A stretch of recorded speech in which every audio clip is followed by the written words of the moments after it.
डोसक्यावर न्यावा लागले हो का हे झाडाचे फांदे हे आम्हाला अशा मुडक्याला अडकले की महागल्या महागच गटूड पडाले कापसाचं. अडचण म्हणजे शेत घरी जाण्याचा वज घेऊन जाण्याची अडचण, चिकोल दूध घेऊन जाण्याचं अडचण, हातात कॅन्ड, डोक्यावर टोपलं. लहान लहान लेकरं असताना देखील आम्ही चिखलातून डोक्यावर टोपलं. असं लय परिस्थिती बेकार आहे आमची अशी. शेताला जायला येईना ती चिकोल डोसक्यावर टोपलं लेकरं असताना बी अशीच हाल आमची. लय लय आमची परेशानी आहे. शेतकरी आम्हाला जाऊ देणार. सगळ्याच्या शेताला वाट आहेत. असं कुठं शेत आहेत का बिना वाटाचे आहेत म्हणून. पण आम्हाला म्हणलं का असं लयच ह्या वाटाची परेशानी म्हणजे लयच वाटाची आहे. शिवराज निवृत्ती बेंबडे, अनिल पुंडलिक बेंबडे ह्या दोघाचा वाद लागला. ती म्हणते खालून, हे म्हणते वरून. ह्याच्यामुळं ह्यानं रुकावट केली. तरी एवढी आम्हाला मेहरबान तहसीलदार साहेबांनी रस्ता काढून द्यावं ही कळकळीची नम्रतेची विनंती साहेब. आमची एवढी मजबुरी आहे की आम्हाला येता जाता येईना. रस्त्यातला शेतातला माल शेतातच आहे. सोयाबीन काढून ढीग लावला तर निम्मे तिथं वाळवेन उंदरं खाऊन चालली. तर इथं वाहनाला रस्ता नाही. अशा करता एवढी अडचण होती आम्हाला की आमचे माल सोडून चालत राहणार साहेब. पोलीस पाटलाच्या सांगण्यावरून हे चुकीचे नावं टाकण्यात आली. दोघांची दखल नाही घेतली तर आम्हाला महसूल मंत्री बावनकुळे साहेबाला निवेदन द्यावं किंवा तिथं जाऊन आम्हाला उपोषण करण्याची वेळ आली तर तिथं जाऊन करू. आम्हाला शेवटी आत्महत्येशिवाय काय पर्याय तर काही शिल्लक राहिलेलं नाही ना. कुठल्या इलेक्शनला कोण थांबते तर ते ह्यानं विरोधात गेला म्हणायचं की त्याचा रस्ता अडवायचा, त्याला थोडं गोल उडवायचं, त्याला म्हणजे चालढकलपणा करायचा. आम्हाला शेवटी काय एक तर उपोषण नाही तर आत्महत्या करण्याशिवाय काही पर्याय शिल्लक नाही. चिकोल झाला म्हणून दुसरं झाला की ते मग येऊ देणार. तुमचा रस्ता इथं आहे का म्हणजे तर मग ते पण मारायला उठते तर अडवायला उठते तर हे सगळं डोक्यावर नेणं. हे डोक्यावर नेऊन मनके झिजून गेले आमचे. नमस्कार मंडळी, मी शिवाजीराव गायकवाड आणि तुम्ही पाहत आहात आवाज बहुजनांचा न्यूज. आपण सध्या आहोत लातूर जिल्ह्यातल्या अहमदपूर तालुक्यातील वैरागड बोरगाव लेंडेगाव ग्रुप ग्रामपंचायत अंतर्गत येणाऱ्या या शेत शिवारामध्ये आपण आज या शेतकऱ्यांच्या काय समस्या आहेत हे जाणून घेण्यासाठी मी आलेलो आहे. तुम्ही बघू शकता हे शेतकरी जे आहेत महिला आणि पुरुष मंडळी जे आहेत गेल्या अनेक वर्षापासून यांचा सुरू असलेला रस्ता काही शेतकऱ्यांनी दगड आणि झाडांच्या फांद्या टाकून अडविण्यात आलेला आहे. नेमकं अडविण्याचं कारण काय आहे आणि त्यांची पुढची भूमिका काय आहे हेच जाणून घेऊन इथल्या स्थानिक प्रशासनाच्या, जिल्हा प्रशासनाच्या, तालुका प्रशासनाच्या निदर्शनास आणून देण्याचं काम आम्ही आवाज बहुजनांचा न्यूज लाईव्हच्या माध्यमातून करणार आहोत. या ठिकाणी बऱ्याचशा महिला देखील आलेल्या आहेत. मी सर्वप्रथम काकूकडे जाणार आहे. काकू, तुमचं नाव सांगा मला अगोदर. लक्ष्मीबाई रामकिसन पांढरे. बरं, तुमचं गाव? लेंडेगाव. बरं, किती वर्षापासून आहे हा रस्ता तुम्हाला माहीत आहे? 40-45च्या जवळजवळ झालं. बरं, आता कधी अडवण्यात आलाय? आता 20 वर्ष झालं अडवून.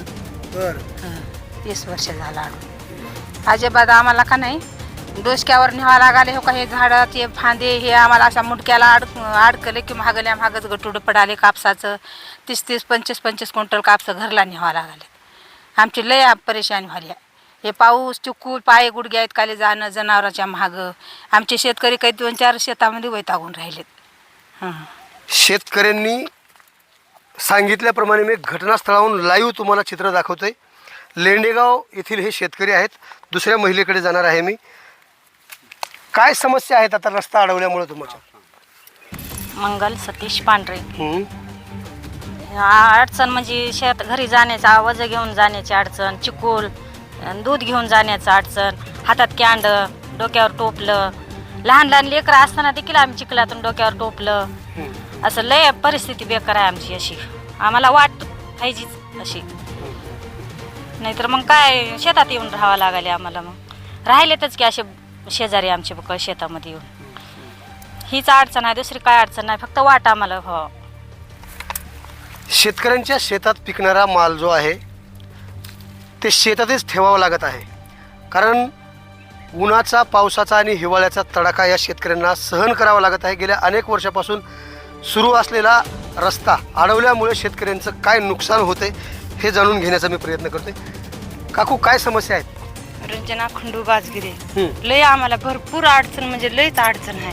शेताला जायला येईना, ती चिकोल डोसक्यावर टोपलं, लेकरं असताना बी अशीच हाल आमची.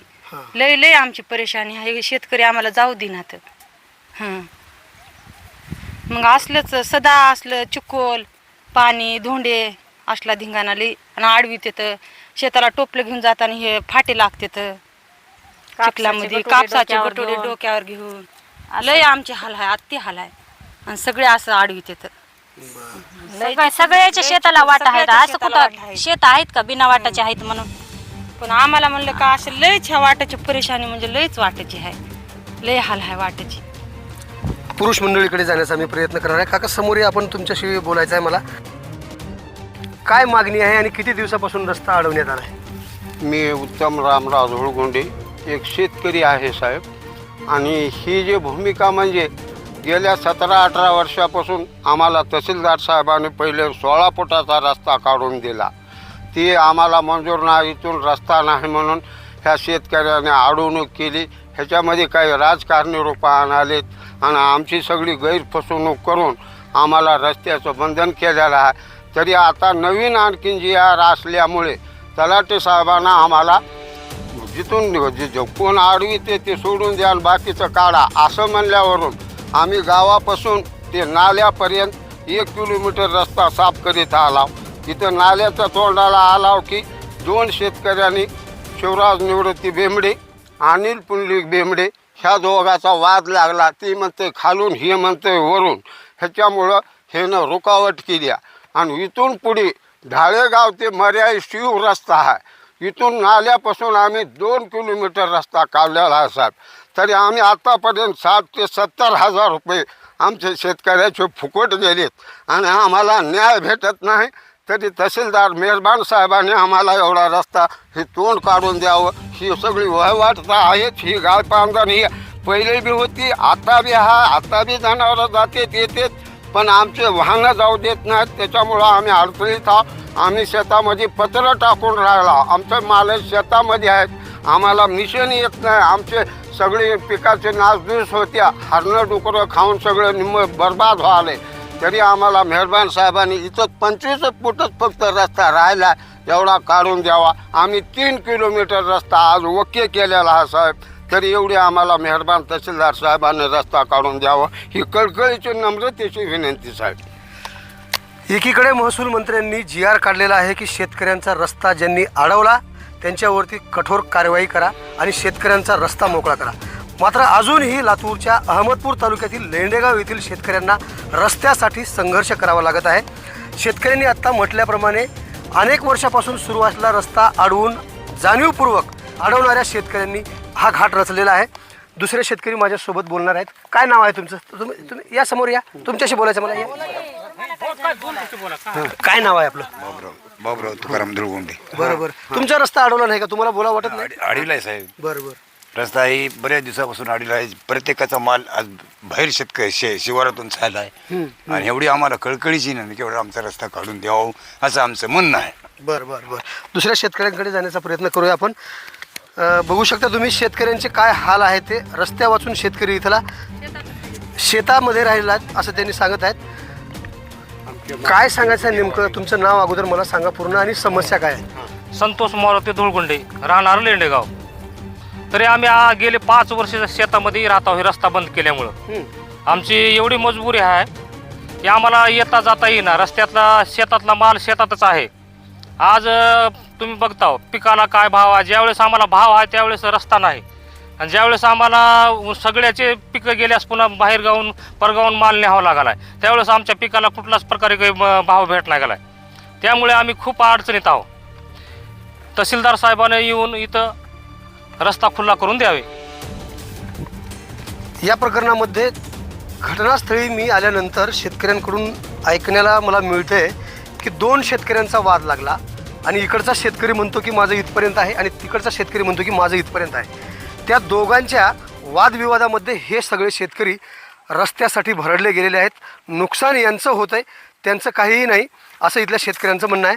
आणखी काही माझ्यासोबत वयस्कर शेतकरी आहेत खाली बसलेले. मी त्यांच्याकडे जाण्याचा प्रयत्न करत आहे. काका नाव काय तुमचं? लक्ष्मण तुकाराम कांबळे. बरं. काय रस्त्याबद्दलची समस्या काय सांगायचं आहे? रस्त्याबद्दल काय साहेब, आमच्या शेताला एवढी अडचण आहे. सोयाबीन काढून ढीग लावला तर निम्मे तिथं वाळवेन उंदरं खाऊन चालली तर हां, तरी आम्हाला इथून फक्त माणसं जा म्हणते तर इथं वाहनाला रस्ता नाही. अशा करता एवढी अडचण होती आम्हाला की आमचे माल सोडून चालत राहणार साहेब. या परिस्थितीची दखल घेऊन अहमदपूरचं महसूल प्रशासन या शेतकऱ्यांना तात्काळ रस्ता मिळवून देते का हे पाहणं औत्सुक्याचं ठरणार आहे.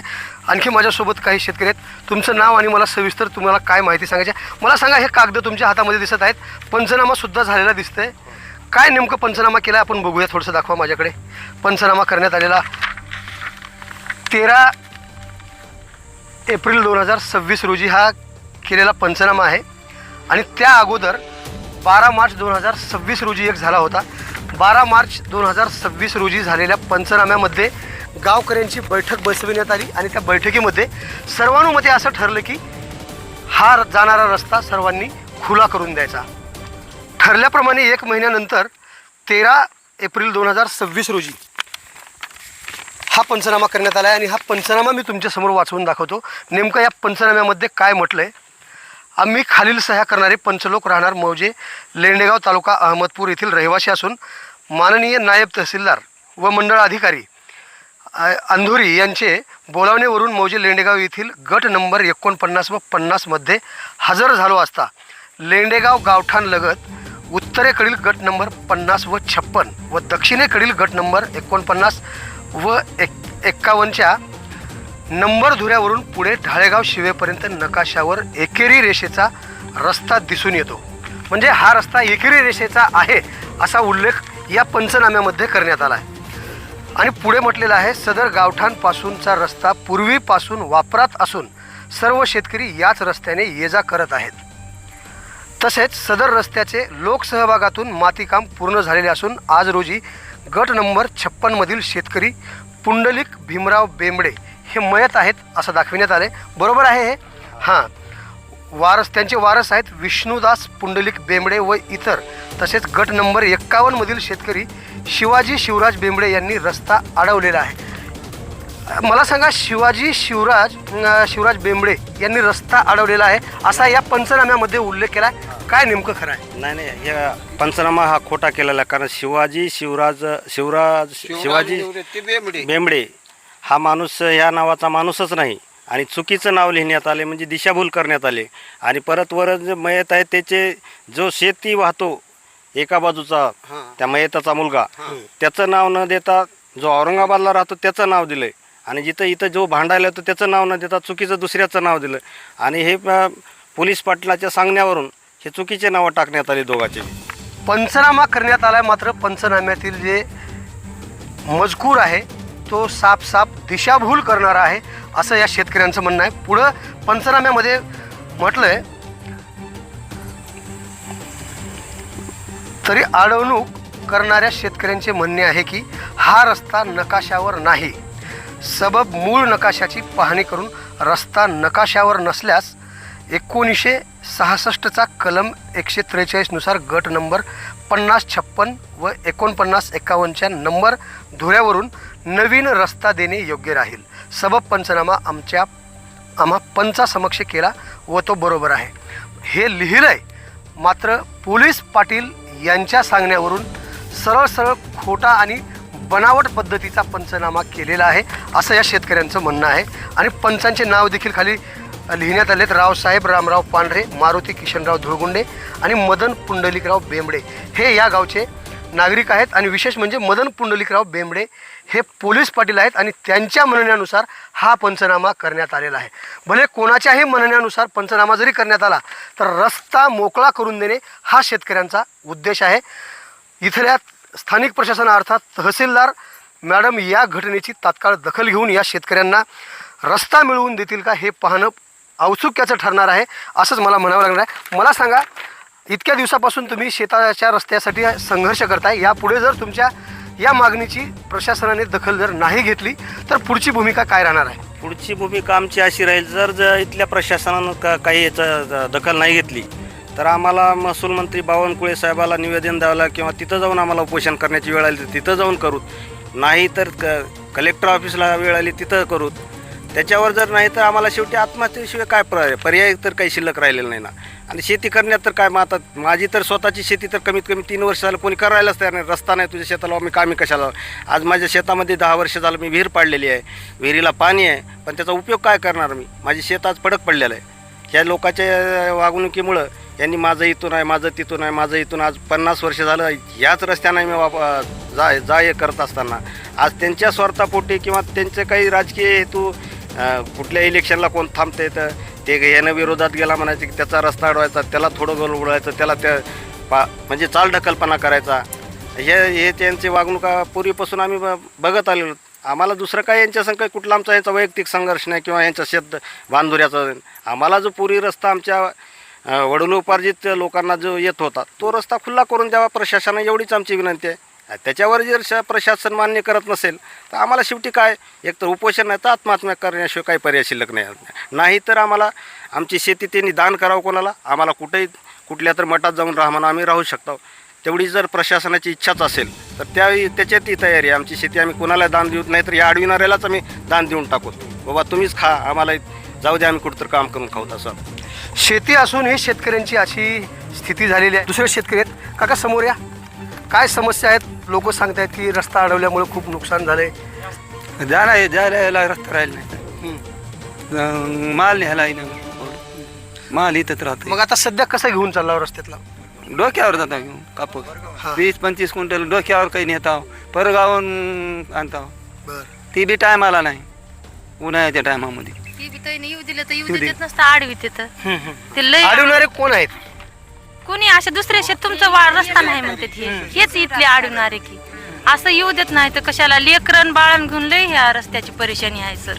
लय चिखल झाला म्हणून दुसरे कोण झाला की ते मग येऊ दे ना. आता तुमचा रस्ता इथं आहे का म्हणजे तर मग ते पण मारायला उठते तर आडवायला उठते तर हे सगळं डोक्यावर नेणं, हे डोक्यावर नेऊन नेऊन मनके झिजून गेले आमचे. एवढ्या गोळ्या आहेत म्हणजे सारखं डोक्यावर नेऊन नेऊन वजे किती बी सारखं वजन नेणं तर होते का. आता जळणाचे भारे डोक्यावर अशी हे लई ह्या शेतकऱ्यांना आमची हाल केलेली आहे. तर या शेतकऱ्यांची तात्काळ दखल घेऊन अहमदपूरच्या तहसीलदार हे या शेतकऱ्यांना रस्ता मिळवून देऊन न्याय मिळवून देतील का हे पाहणं औत्सुक्याचं ठरते. ताजे आणि महत्त्वाचे अपडेट पाहण्यासाठी पाहत रहा आवाज बहुजनांचा न्यूज. शिवाजीराव गायकवाड, अहमदपूर, लातूर. आवाज बहुजनांचा.